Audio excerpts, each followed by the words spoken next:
the most powerful tool for raising a kinder, most peaceful world fits right into a child's backpack. We often think that global understanding requires a lot of travel or learning different languages, but the truth is it can start simpler. In the next 10 minutes, we're going to look at how books can teach kids to step into another culture, feel someone else's fears and hopes, and start seeing the world as us instead of them. I'm Dr. Emily Sherwood, and today I'll show you exactly how stories build empathy and which kinds of books of kids make the biggest difference in your home or classroom. So, all around the world right now, people are tuning into what's going on with Venezuela. And one thing that I'm seeing a lot of is a lot of misinformation. People don't really understand what's going on. They have this idea of people being different than them, and that's hard for them to wrap their heads around. And so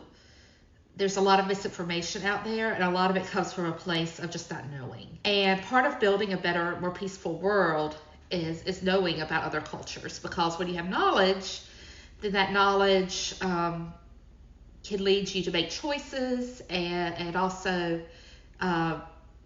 to be aware of what's going on in your nation and your world, so you can advocate or you can just empathize with people. I'm seeing a lot of things that are not empathetic right now. So one way that you can help children to become globally aware is through books. And this is something that I think a lot of people ignore. Again, they think that they have to travel, they need to learn languages, or they need to have knowledge of other cultures by knowing people of that culture, and that's all good. Those are all really good things to do, but to the average person, that's hard to do. And a lot of families can't afford travel, they can't afford learning languages, and they may be in an area where there's very little diversity, but you can still learn about others through books. And so I'm going to talk a little bit about that today, and I'm also going to show you a tool that can help you. So, how do books help children to understand the world? So the classic article on this is by Rudy Sims Bishop, and I'm going to put it in the description box. And she likens books to windows, mirrors, and sliding glass doors. And it's a very old classic article from 1990. But it's still used today in a lot of teaching programs, and it's still widely cited. So what that means is that children need mirrors to reflect themselves. And if you are living in a country that is not primarily of your culture or your language, it's very important that you maintain your culture and your language, and books are a way to do that. Even if you're in a place where maybe you're the only person who speaks your language. I knew people like that when I taught in Tennessee. They were the only speaker of their language in the whole area. And books were a way to maintain your culture.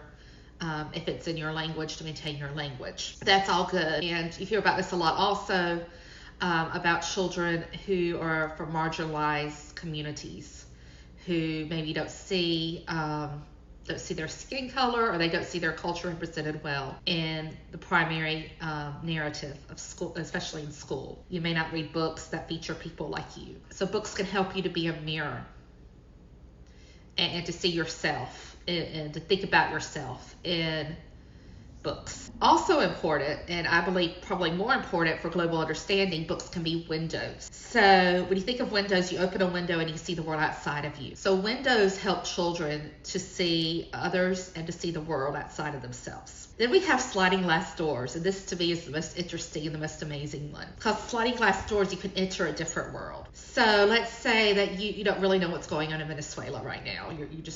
You don't have much background of that, and to be fair, most of the world doesn't. If you read a book, you can enter that world and you can really understand what's going on, and that fiction is very powerful for that. So fiction that takes place in other cultures, perhaps even in a different time period, that has led to that culture being the way it is, that could be super helpful for students. So I'm going to show you a resource that will help you to find good quality books from around the world. So this is a site called USBBY. It has outstanding international books. And the whole idea of it is to increase understanding worldwide, to help students to understand how people live in other cultures and to understand what's going on in the world. So this site is really amazing. I first learned about this in graduate school. Deborah Wooden was one of my mentors, amazing, amazing woman, both personal and professionally, just one of the mentors. If I ever do 10% of what she has done in her life,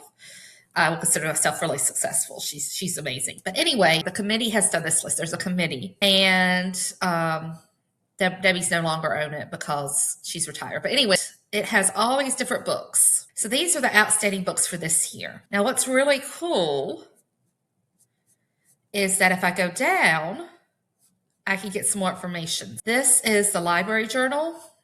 And it's an article, but it's a pretty easy to read article. And it features all these different books. It tells you the author. It tells you where it's from. If it's from a different language, it tells you that. So we've got all these different things. We've got Spanish book from Latin America, Mexico. We've got Argentina, Ireland, Japan, Canada, and India. So books that discuss migration. France, Japan, again, Iran, South Korea, Canada, Brazil, China, and they're for all different ages too. Like this is a picture book. And so these are pre-Ks to 2, very young children, grade 2. You've got grades 3 to 5, which are like early chapter books, Russia, Iceland, Canada, Argentina, Portugal, Netherlands, Portugal, Brazil, Greece. Then we've got grades 6 to 8, Norway, Canada, United Kingdom, Brazil, and Angola. Again, talks about migration, which is very important to know about. Sweden, Canada, Sweden. So these are like middle grades books for students in middle grades. Then we've got grades 9 to 12, so big books for students who are in high school. You've got the UK and Ukraine. You've got Mexico. This is about the Ukraine war, so it explains what's going on there. This is a to Italy book, talks about gender-based violence. So again, talking about very advanced topics, controversial topics, Canada. So that is just super helpful, I think, to help you to find books that are interesting and that are well written. They've already been vetted as being really good books. And there's also a PowerPoint presentation of bookmark. Now this is cool. This is a Google map. So let's say that I really want to know about Latin America, about what's going on in Venezuela. I can click on this, and this is a little bit older, so 2022, but it gives me some books. If I click on this, it gives me a book from Venezuela.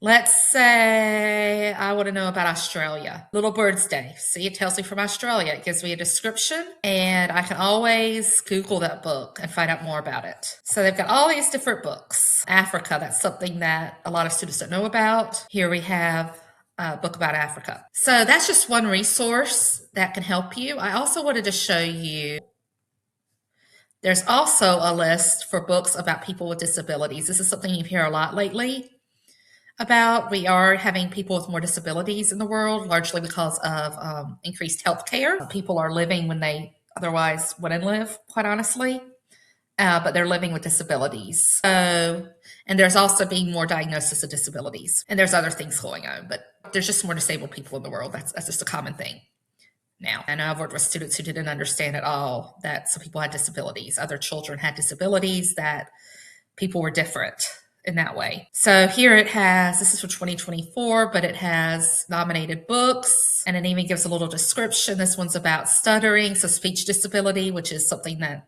I don't think many people talk about. Here it's a college student, spinal muscular atrophy, so that is physical disability, bone disease, physical disability, student who doesn't say much, and they use sign language. So again, maybe a communication disability. So there's all these different things. Here it talks about religion and disability, and how disability can be viewed in different religions. So We've got all these different books. Here's like depression and anxiety. So it goes through many different things. And so I feel like that's a really fascinating resource. Because talking about disabilities is important in today's world. And I can even look at the submissions here. But this is just a really good resource. And it's just got a lot of really good information. And it can really help you with global understanding. So what are some books that you have read that would help either with global understanding or understanding about people with disabilities? I would love to hear from you. You can put it in the description box below. You can put it in your comments. And until next time, please like and subscribe and keep reading.